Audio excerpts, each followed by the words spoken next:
लगभग 3 दशकों से शांत पड़ चुकी कांग्रेस की राजनीति में अचानक से उफान देखने को मिल रहा है और 2025 के बिहार विधानसभा चुनाव में कांग्रेस जो है वो वापसी करने को देख रही है। इसको लेके नए नए नियम, नए नए कानून भी बनाए जा रहे हैं और भाई साहब उन नेताओं को एकदम से टारगेट पे भी रखा जा रहा है जो कुछ काम नहीं कर रहे हैं और बस टिकट लेने आ जाते हैं। इस बार कांग्रेस प्रभारी कृष्णा अल्लावरू ने साफ तौर पर कह दिया कि भाई आप सदाकत आश्रम के चक्कर काट रहे हो और सोच रहे हैं कि इस बार आपको कांग्रेस टिकट दे देगी, तो ऐसा नहीं होगा। आपको ग्राउंड पे जाना होगा। और कांग्रेस जिस तरीके से इस बार मुस्तैदी से चुनाव लड़ने को देख रही है, भाई साहब ऐसा लग रहा है कि कांग्रेस की इस बार वापसी हो सकती है, क्योंकि अल्लावरू जिस मापदंड के साथ चुनाव में इस बार उतरने वाले हैं वो अलग ही है। क्या कुछ उनकी रणनीति है और किस तरीके से सीट बंटवारा होगा, किस तरीके से वो सीटें लेंगे, किस तरीके से अपने कार्यकर्ताओं को सीटें देंगे, कल वो सब कुछ बताया। सदाकत आश्रम में उन्होंने एक मीटिंग रखी थी अपने कार्यकर्ताओं के साथ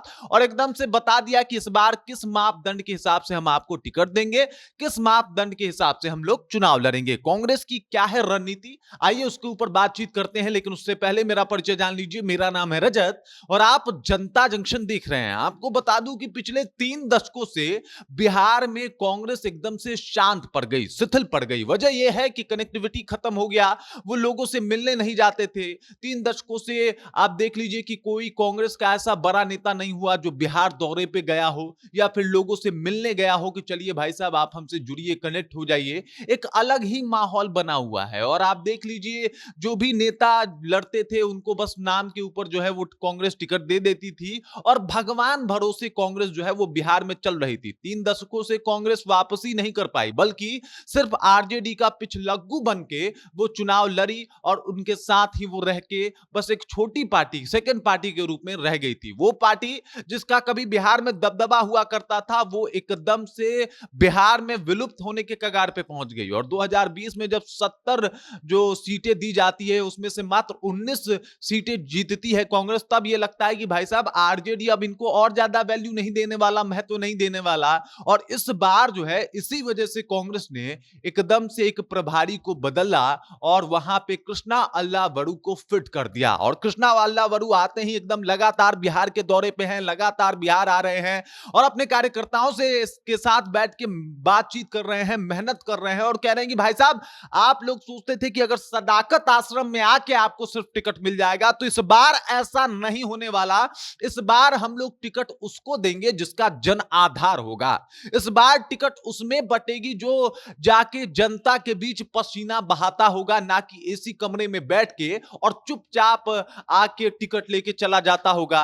ऐसे लोगों को हम चिन्हित करेंगे और एकदम से इनको हम किनारे कर देंगे, साइड कर देंगे। इस बार ऐसे लोगों को हम टिकट नहीं देने वाले। वो सब कार्यकर्ताओं से कह रहे थे कल की भाई साहब इसमें कोई दो राय नहीं है कि 70 सीटें मिली थी हमको और हम मात्र 19 सीटें जीत पाए थे। ये सच है और इस हकीकत को मान के ही हम बेहतर कर सकते हैं। मतलब इस बार मेहनत कुछ ऐसा करना है कि अगर 70 मिले तो कम से कम 50 भी जीत जाए और इसी तर्ज पे जो है हम लोग को चुनाव भी लड़ना है। इस बार एकदम से अल्लावरू अपना पसीना बहा रहे हैं और अपना पसीना बहाने के साथ साथ कार्यकर्ताओं से पसीना बहाने का जो है वो अनुरोध भी करते हुए दिखाई दे रहे हैं कि भाई जाइए ग्राउंड पे जाके काम कीजिए, मेहनत कीजिए और उसके बाद ही जाके हम उसमें तराशेंगे, चुनेंगे कि भाई साहब कौन डिजर्विंग कैंडिडेट है, किसका जनाधार है, कौन ज्यादा एकदम अपने पार्टी के लिए लॉयल है, हम उसको टिकट देंगे। और अगर कोई ये सोच रहा है कि गुटबाजी चलेगी और गुटबाजी करके आप कांग्रेस में बने रहेंगे तो उनको तुरंत पार्टी से हटाया जाएगा। हम लोग एकदम से उनको बर्दाश्त नहीं करने वाले। अल्लावरू ने एकदम से तल्ख तेवर जो है वो अपना लिया है और वो इस बार बिहार विधानसभा चुनाव 2025 में कांग्रेस की वापसी कराने को एकदम से तैयार हैं। यहां पे देख लीजिए लगातार कांग्रेस की महिला विंग की राष्ट्रीय अध्यक्ष अलका लांबा से लेकर राहुल गांधी तक कई बार बिहार आ चुके हैं। उसके बाद भी कई कांग्रेस के ऐसे बड़े नेता हैं जिनके बिहार आने की संभावनाएं जो है वो ज्यादा और ज्यादा बढ़ती हुई दिखाई दे रही है। मतलब ये बिहार विधानसभा चुनाव जो है सिर्फ और सिर्फ आरजेडी के लिए नहीं, तेजस्वी यादव के लिए नहीं, नीतीश कुमार के लिए नहीं, बल्कि कांग्रेस के लिए भी इस बार बहुत ज्यादा महत्वपूर्ण होने वाला है। वो कांग्रेस जो एकदम से 3 दशकों से शिथिल पड़ी हुई थी, वो कोई काम नहीं कर पा रही थी, कुछ किसी तरीके से बिहार में नजर नहीं आ पा रही थी और बस आरजेडी के भरोसे बिहार में चुनाव लड़ रही थी। इस बार वो अपने भरोसे चुनाव में उतरने वाली है और कृष्णा अल्लावड़ू जो है इसको लेके एकदम से तैयार हैं। पूरे तरीके से वो लगातार जो है अपने कार्यकर्ताओं से मिल रहे हैं और कह रहे हैं कि टिकट तो उसे ही देंगे जिसका जनाधार होगा या फिर जो डिजर्विंग होगा। बाकी जिस तर्ज पे इस बार कांग्रेस चुनाव लड़ रही हो उसको आप कैसे देखते हैं, कृपया कमेंट करके अपना विचार जो है हम तक पहुंचा दीजिए। बाकी आप देख रहे हैं जनता जंक्शन और मेरा नाम रजत है।